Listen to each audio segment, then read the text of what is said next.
The moment the black luxury car rolled to a stop in front of the elite private school, and the crowd of children spilled out laughing, running, shouting with careless joy, something felt wrong in the billionaire's chest.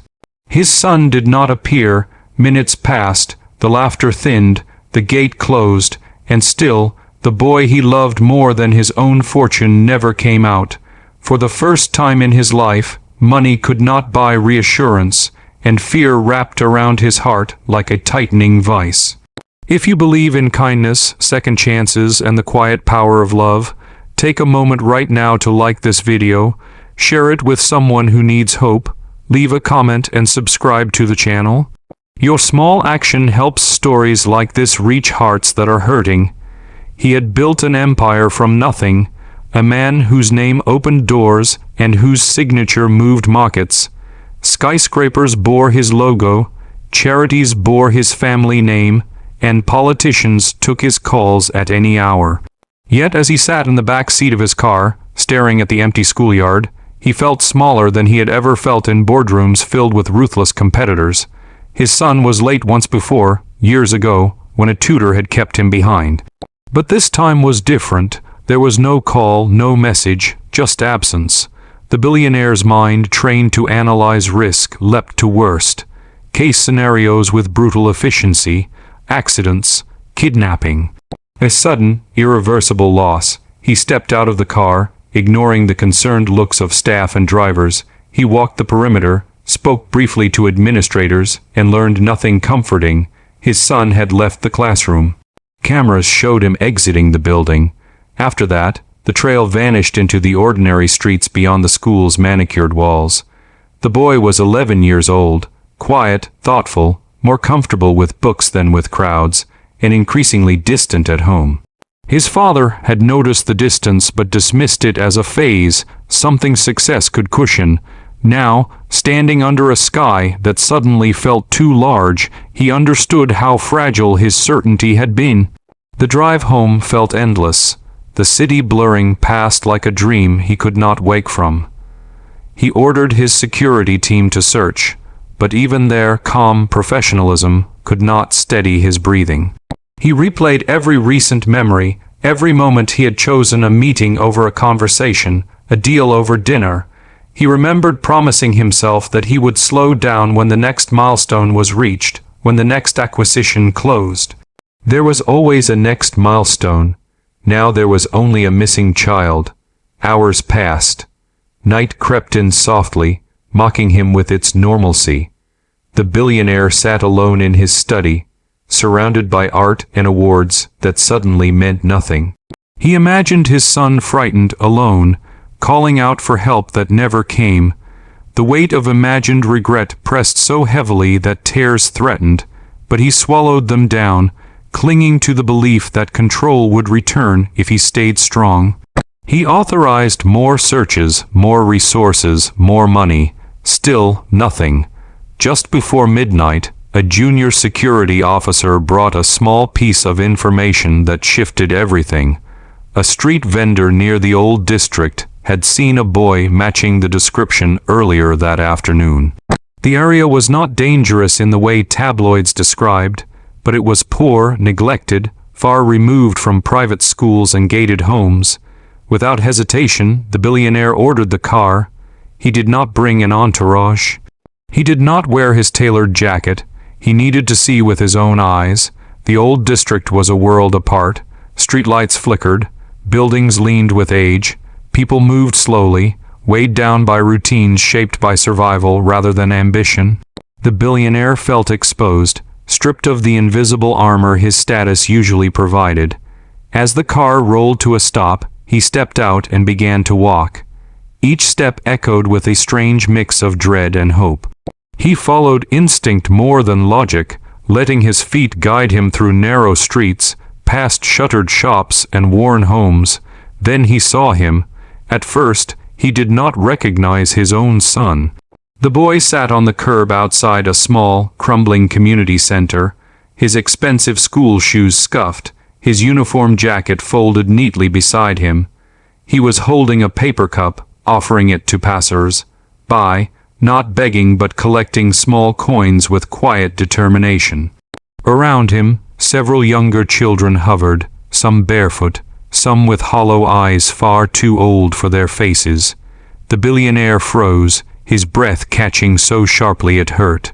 His son was smiling, not the polite smile he wore at formal events, not the guarded one he offered his father at breakfast.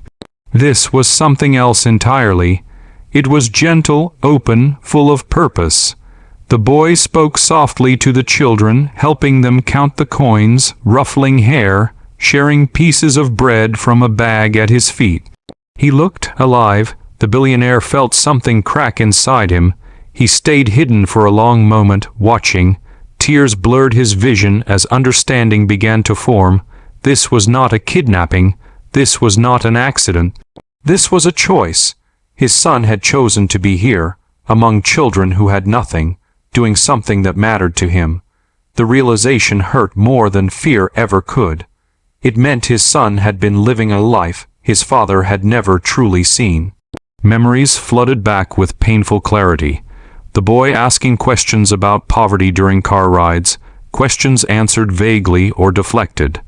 The way he lingered when charity commercials played, his eyes searching his father's face for something. The school reports praising intelligence but noting withdrawal. The billionaire had thought he was giving his son everything. In truth, he had been giving him distance. Eventually, the boy noticed him. Recognition flashed, followed by fear. The billionaire stepped forward slowly, each step heavy with emotion. He did not scold. He did not shout. He knelt in front of his son, ignoring the dirt, the stares, the whispering curiosity of strangers. He looked into the eyes that mirrored his own and saw not rebellion, but compassion. The walk home was quiet. The city felt different now, less hostile, more human. The billionaire listened as his son explained, in halting, emotional fragments, how he had met these children weeks ago, how he had learned their stories, how he had felt a pull he could not ignore. He had started staying after school, volunteering at the community center, using his allowance to buy food, dreaming of doing more. He had been afraid his father would not understand. The billionaire did understand now, in a way that pierced straight through his carefully constructed life. That night, after his son fell asleep, he sat alone again, but the silence was different. It was not empty, it was reflective. He cried openly, deeply, for the first time in decades, not out of fear, but out of recognition. His son had shown him a truth no balance sheet ever could. Change did not come overnight, but it came steadily. The billionaire began visiting the old district, first cautiously, then regularly. He listened. He learned names. He funded the community center not as a branding opportunity, but as a living promise. He restructured his time, leaving meetings early, declining deals that demanded his soul. His son came with him often, not as a symbol, but as a guide. The media eventually noticed, but the billionaire did not seek cameras. What mattered was the transformation within his home. Meals became conversations. Laughter returned. The distance closed. His son's eyes shone with trust again, and that was worth more than any acquisition. Years later, the old district looked different. Not polished, not perfect, but hopeful. Children who once sat on curbs now attended schools funded quietly, thoughtfully. The community center thrived, a beacon of possibility. And at its heart was a lesson learned too late for some, but just in time for one family. As this story draws near its end, if it has touched your heart even a little, if it reminded you of someone you love or something you've neglected, please take a moment to like, share, and subscribe. Your engagement helps keep stories of compassion alive.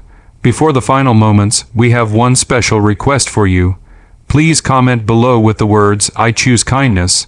Let it be a promise, not just to others, but to yourself.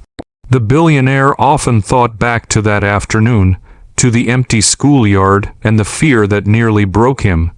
He realized now that sometimes what we fear most is not loss, but the truth waiting beyond it. His son had not vanished. He had simply stepped into the world his father had forgotten to see, and in finding his son, the billionaire finally found himself. If this story moved you, if it made your chest ache or your eyes burn, don't let the feeling fade quietly. Engage with this video, share it, let it ripple outward, because somewhere a child is waiting to be seen, and somewhere a parent is one moment away from remembering what truly matters.